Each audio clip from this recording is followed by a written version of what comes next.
Today from the global lane, Hardliner elected president in Iran. Is another Mideast war on the horizon? Putting a mass murderer at the helm is not wise. This could be a critical juncture.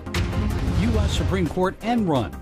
Congress and the Women's Health Protection Act. There was nothing in this legislation that was about protecting women or protecting health. It was all about abortion.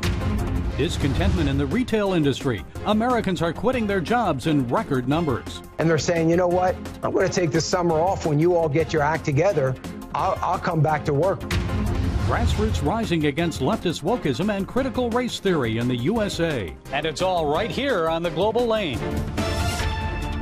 Up front, Iran elects a hardliner as its next president. Ibrahim Raisi won 62% of the vote in the lowest turnout in the history of the Islamic Republic. During his first press conference as president-elect, Raisi said he will not meet with Joe Biden. And he insists Iran's ballistic missile program and its support of regional militias like Hezbollah are non-negotiable. Here to provide us with some insights is Behnam Ben Taleblu. Mr. Taleblu is senior fellow at the Foundation for Defense of Democracies. Ben, it's good to see you again. So first, many Iranians boycotted this election because reformers, I guess if you can call them that, reformers were not allowed to run. So tell us about this hardliner president-elect. Why do we have reason to be concerned? Well, always a pleasure to be with you again. We have multiple reasons. You know, this selection, rather than election of Raisi to become the Islamic Republic's next president, has more to do with Khamenei, which is the country's supreme leader and ultimate decider on foreign and security policy matters, more about his preferences and more about him restructuring the already very hardline regime and preparing it for what may come should he no longer be amongst us in this world, you could say. So he's preparing for a post-Khamenei Islamic Republic, and having a hardliner at the helm like Raisi can guarantee that the Islamic Republic remains on this revolutionary trajectory abroad and remains equally repressive, if not more repressive, at home. Well, most human rights organizations are concerned about that 1988 massacre and Raisi's role in it. Seems most Iranians, though, are most concerned about joblessness, inflation, and a worsening economy. So how bad is life in the Iranian Republic? Oh, life is not good in the Islamic Republic, especially if you are part of the classes of folks who have been protesting from 2017 to present. You know, there is actually a very neat tie-in there to the election, which is one of the key themes of protests from 2017 to 2020 was a rejection of not just one faction or one president or one party, but of the entire system. The Iranian people have been protesting rather aggressively now, kind of grabbing the third rail with two hands.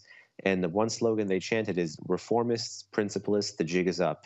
So Khamenei understands that the jig is up, so he has no problem engaging in this hardline consolidation. But the net result, of course, is a massive chasm between state and society in Iran and the movement of folks from reform towards revolution. So Khamenei may have thought that in the short run, this is something that could secure his regime. But in the long run, I think this could be a critical juncture with the lens of history looking backward.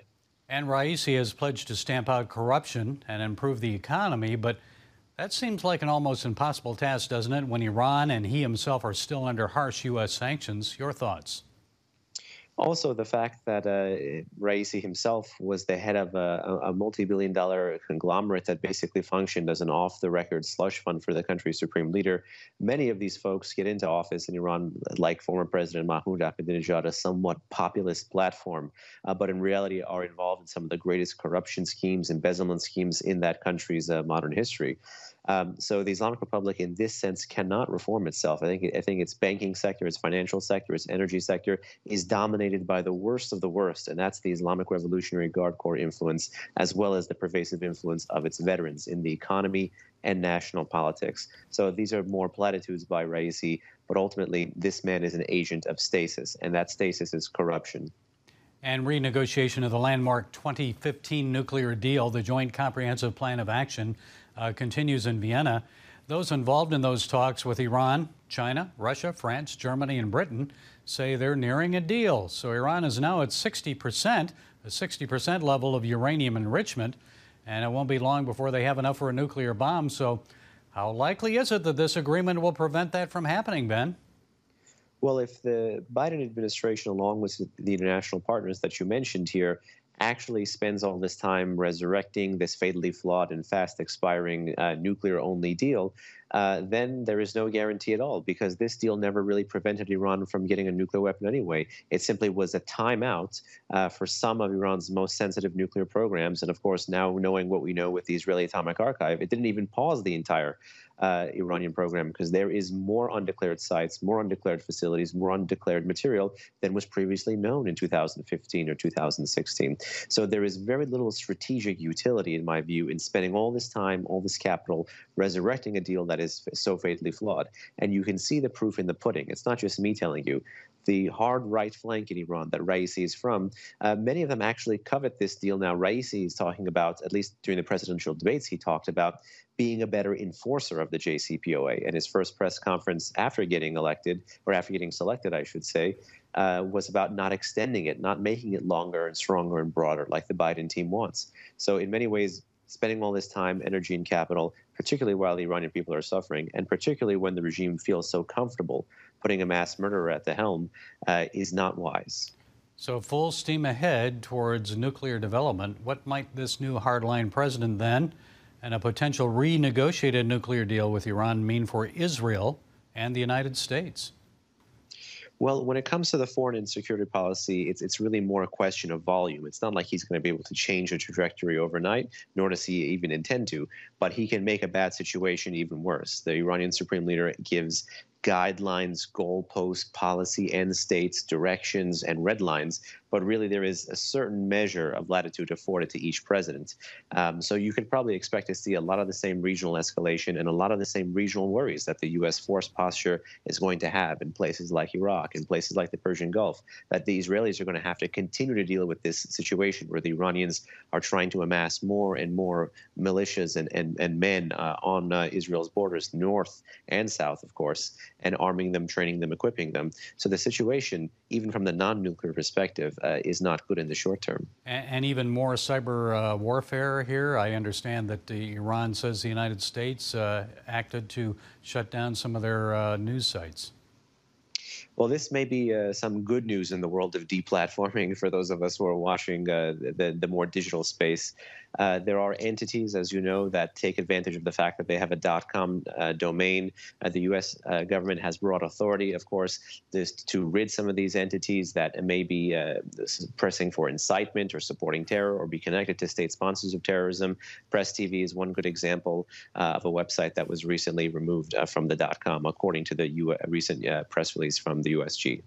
Okay, Benim Ben Talablu, Senior Fellow at the Foundation for Defense of Democracies. Thank you for keeping us informed and sharing your time and insights. Pleasure.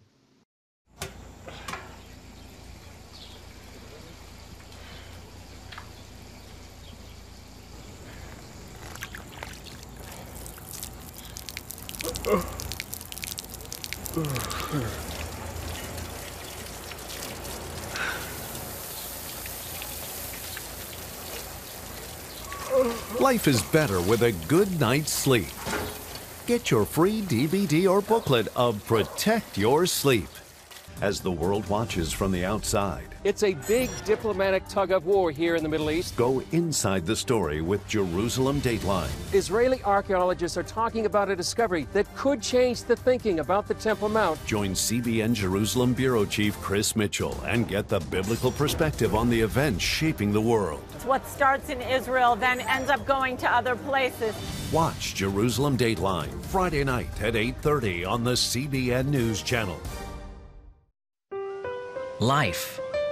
It's meant to be lived fully. Jesus said it. I came to give you life. Life to the fullest. Life in your family. Life in your finances. Life in your body, mind, and spirit. Life in your everyday.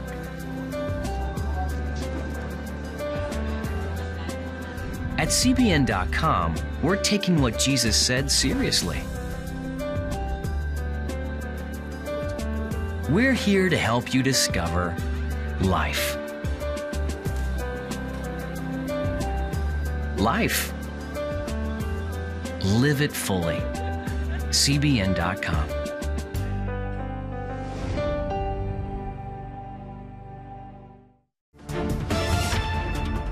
With more justices now considered to be pro-life sitting on the U.S. Supreme Court, liberals fear SCOTUS may soon overturn Roe v. Wade, the 1973 court ruling allowing abortion on demand. So they've introduced legislation in Congress to protect abortion rights, no matter what the court decides. It's known as the Women's Health Protection Act. Our next guest recently testified against the legislation in Congress. That's because she survived a failed abortion attempt in 1977. Melissa Oden is here to tell us about that and the proposed law. She's founder of the Abortion Survivors Network. So, Melissa, I want you to share your story with us. But first, what did you tell Congress about the proposed legislation, the Women's Health Protection Act? There was nothing in this legislation that was about protecting women or protecting health. It was all about abortion, and that legislation is radical, and it is not the will of the people. They're leaving out unborn women, little ones who will become women. How about protecting their lives? Now, with Democrats holding a majority in both the Senate and the House, also with a pro-abortion president sitting in the White House, it looks like this is a done deal, or is it? Definitely not a done deal. This isn't the first time they've introduced this type of legislation. This is certainly the most radical we've seen it yet. They, feel like Roe is definitely on shaky ground and they want to get ahead of that game. Went so far as saying they don't believe the states should have a right to restrict abortion access. So they are doing this reactively, and I think we should find hope in that. Well, what are they really trying to accomplish here with this? I mean, just end run the Supreme Court? Absolutely. Yeah, take away the will of the people. They want abortion access unrestricted, on demand, without apology. They want it to be normal. They are disregarding not only the health and the rights of children in the womb, but the health and the rights of women. This is something we should all be concerned about. Well, what can our viewers do about it? I mean, I'm sure there are undecided members of Congress who could turn this around. Which ones? Well, it's really important that Senator Blumenthal's office hears from you. He chaired that committee, but every member of Congress needs to hear that we don't support this kind of legislation and that we need to do more to, support women in need. Abortion is not the solution to any problems that people are facing in our world. Well, this is amazing because it seems to me it's coming at a time when more and more Americans, young and old, female, male, are opposed to abortion. So aren't we seeing a trend where people are saying, wait a minute, technology is showing us that this is actually a child in the womb? Yes, and that's certainly my story. I am, I'll age myself really quickly. I'm 43, but I was one of those babies back in 1977 who survived an abortion procedure. My birth mother, Ruth, was told she was maybe 18 to 20 weeks pregnant with me when she had a saline infusion abortion. I soaked in that toxic salt solution for 5 days, being poisoned and scalded. And they believed that the abortion had been successful when her labor was induced on the 5th day. And yes, that abortion took longer than what it should have. But they believed the abortion had been successful. And that's the day I was accidentally born alive. We know the truth about life. Science is clear. Biblically, we know the truth about life. Tell us a little more about that. I understand your mom, your birth mom, didn't really want to have an abortion. What happened? That's right. That's part of what I testified to about coercion and force when it comes to abortion. I now have a relationship with my birth mother, Ruth. Our story is pretty, just such a God story. She didn't know for over 30 years that I had survived that abortion. She was told that day that it had been successful and, was told it's hideous, it's a monster, don't look at it after I was delivered. She didn't know if I had been a little boy or a little girl. And she lived with such incredible regret. And she was not just coerced into that abortion, but literally forced against her will. She was a college student. My grandmother, her mother, was a prominent nurse in their community and forced that abortion upon her, bypassing hospital regulations and procedures. And no matter how many times I testify before Congress, there are always people who try to say, oh, she's not relevant. This was a forced abortion. She's not relevant. That type of abortion procedure isn't performed anymore. But we are always relevant to this conversation. And I testify not only to give a voice to the unborn and other survivors, but to women like my birth mother, Ruth, who deserve to be heard. And it sure seems that God had a plan for your life. How has that shaped your worldview, and what role does faith play in your life, Melissa? I wouldn't be alive today if it wasn't for the hand of the Lord who saved me in the womb. I truly believe that. There's no medical reason why I'm alive today. And I've known Jesus from my youngest age. I'm grateful my parents, my adoptive parents, raised me to, have a heart of mercy and love towards even my biological parents. And I could not have showed up for that hearing. I could not do all the work that I do in healing and empowering survivors and fighting for the unborn if it wasn't for God who goes before me. I'm called to do this. And you're helping a lot of women out there. Okay, Melissa Oden, thank you for sharing your time and insights today. We appreciate it. Daddy? Yeah, buddy? How many nickels are in a dollar? There are 20 nickels in a dollar. How do birds fly? Does milk really make my bones stronger? Yeah. Daddy, when we die, will we go to heaven? Do you have the answer to life's biggest question? Call the 700 Club. We'll help you find answers to the important questions life brings your way. Watch breaking news, in-depth exclusive stories and programs from health to entertainment you won't find anywhere else. The CBN News Channel, a perspective you can trust. Enjoy credible news reporting from around the world. Discover inspiring programs and stories of hope, all in one place from a Christian perspective. The CBN News Channel, a perspective you can trust. To watch the CBN News Channel, download the app or visit cbnnewschannel.com. Hello, I'm Dr. David Perlmutter, board-certified neurologist and #1 New York Times bestselling author. Wouldn't it be great to boost your energy, eliminate brain fog, and even reverse brain disease? Well, you can, and I'm going to show you how, along with some of the world's most well-respected brain experts, in this DVD, Protect Your Brain. Get Protect Your Brain, a free DVD only from the Christian Broadcasting Network, featuring experts on the cutting edge of neuroscience and brain health. No matter how many times you've failed in the past, you really can do this. In Protect Your Brain, you'll discover simple strategies to keep your brain young and healthy. Improve your memory. Discover the gut-brain connection. In Protect Your Brain, get your free copy at cbn.com or call 1-800-700-7000. If you want to improve the quality of your life, get the DVD Protect Your Brain and get it today. Ditching jobs for something better. 649,000 American retail workers quit their jobs in April. The U.S. Labor Department says that's the biggest one-month job exodus since tracking began 20 years ago. And twice as many retail jobs, 1 million, are available now than 1 year ago at the height of the COVID pandemic. Overall, 3% of workers left their jobs in April. So what's going on? Dan Celia, Financial Issues National Radio and TV host, has some answers for us. Dan, it's good to see you. So why are so many American workers, especially in retail, handing in their notices? I think a lot of it is there is still uncertainty, number one, about whether they're going to be able to keep working and stay in their job. They're very concerned about. Some of them are afraid to let go of the benefits they're receiving because they don't want to have to reapply and go through all of that again. And some of them are saying it's summertime. I've been penned up for a long time. I'm not going back to work till September. And a lot of people are saying, you know what? This is a nightmare. I don't have the hours I was promised, or I'm working way more hours than I bargained for because of the understaffing. So you've got some discontentment, particularly in the retail sector. And they're saying, you know what? I'm going to take the summer off. When you all get your act together, I'll come back to work, but I'm still getting my benefits.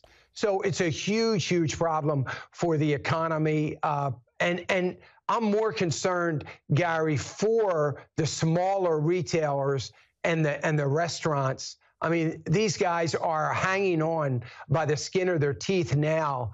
And this has been a real problem with them trying to open the doors. And help wanted signs everywhere, Dan. I see them everywhere I go. And is it a matter of money, work schedule? Why are American workers leaving their lower paid jobs? I think it's a matter of money. You know, I really think it's that more than anything else. People are saying, Gary, that, well, you know, these people just don't want to work. You know, these aren't bad people. These are people that are thinking logically about taking care of their families. So listen, I'm making, let's say they're making $30,000 a year. And they do the math and they say tax-free income of $32,000 a year if I don't go back to work. I have a family to think about. I have to watch my kids. I don't want to pay that, go back to work, make less money, and pay for childcare. There's so many things like that. And until the government comes out, the federal government now is incentivizing, wants to incentivize people with signing bonuses to go back to work. Okay, that's fine. What happens when that's over, when that's spent? Now they're still making less money than they were making with the federal subsidy on unemployment. It doesn't make mathematical sense for them to all rush back to work. Economists warned that raising the minimum wage would help fuel inflation, and the PPI for finished goods is expected to jump to 6% this year. Overall inflation rate about a little over 3%. Is the jump simply as a result of coming out of this pandemic, or is something else at play here? No, this isn't transitory. I know the Federal Reserve wants to think the inflation is transitory. It really isn't. It's here permanently. And a good example of that is what we were just talking about. I was talking to a guy that has 6 restaurants. He's got to close 2 of them because his cooks, who are making about $22 an hour on average, are saying, I'm not coming back unless I get 35. So he's made a decision to close 2, keep the other 4 open, and use that additional money to pay his cooks so he can try to survive and grow again. That's inflation. You're not going to go back to the cooks and say, hey, by the way, you're going back to 22 now, everything is fine. It doesn't work like that. And the wage inflation is here to stay. It's not going to go away. And they have to understand, we have to understand that. We have these high fuel prices. All of the goods that you and I buy, Gary, at the grocery store, most of them get there by truck. The trucking companies are running into huge wage inflation, and they're paying a lot more for diesel fuel, and they've got to cut back on their routes, and they're really in a bind. And the shortage of those workers, those truck drivers, I'm sure that means they'll have to pay more to attract more of them, and then they pass that on to the consumers. Okay, Dan, we're out of time. I'm sorry. Dan Celia, Financial Issues National Radio and Television host. We appreciate your insights. Thank you, Dan, for being with us.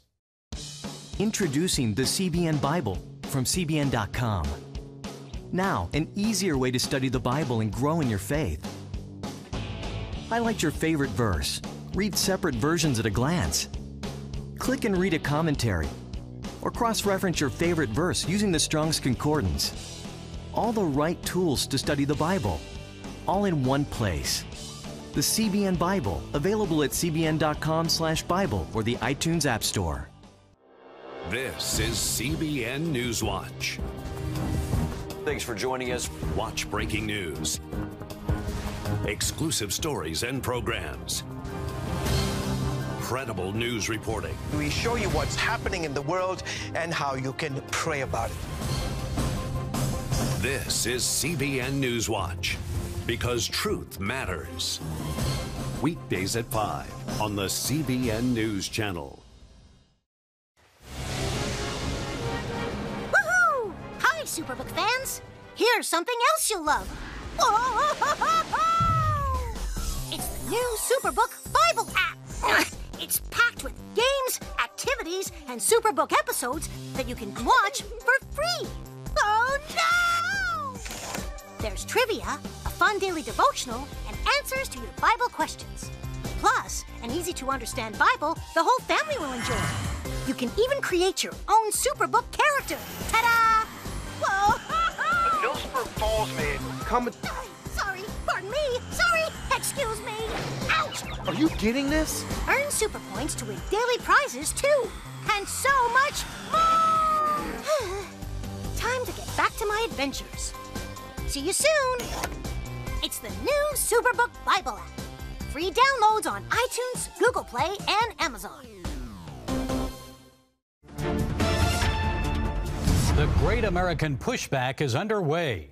A grassroots movement of citizens fed up with leftists forcing wokeism on the public is spreading to school board and city council meetings across the USA. You've likely seen video of young people and adults opposing critical race theory in Loudoun County, Virginia.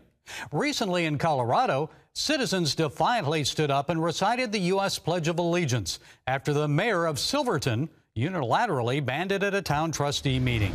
I'm sorry, but let's do the flag of the United States of America and to the republic for which it stands, one nation under God, indivisible, with liberty and justice for all.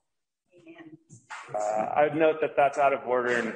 And we did have a one-strike policy. I'm not going to ask everyone to leave tonight, but if something like that happens again, we will.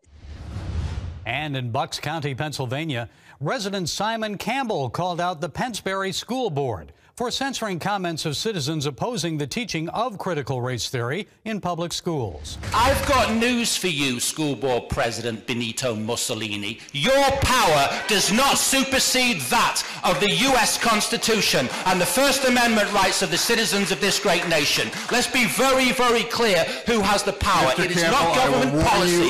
Do not warn me or do not interrupt my time. Campbell went on to cite the 1964 U.S. Supreme Court decision in New York Times versus Sullivan.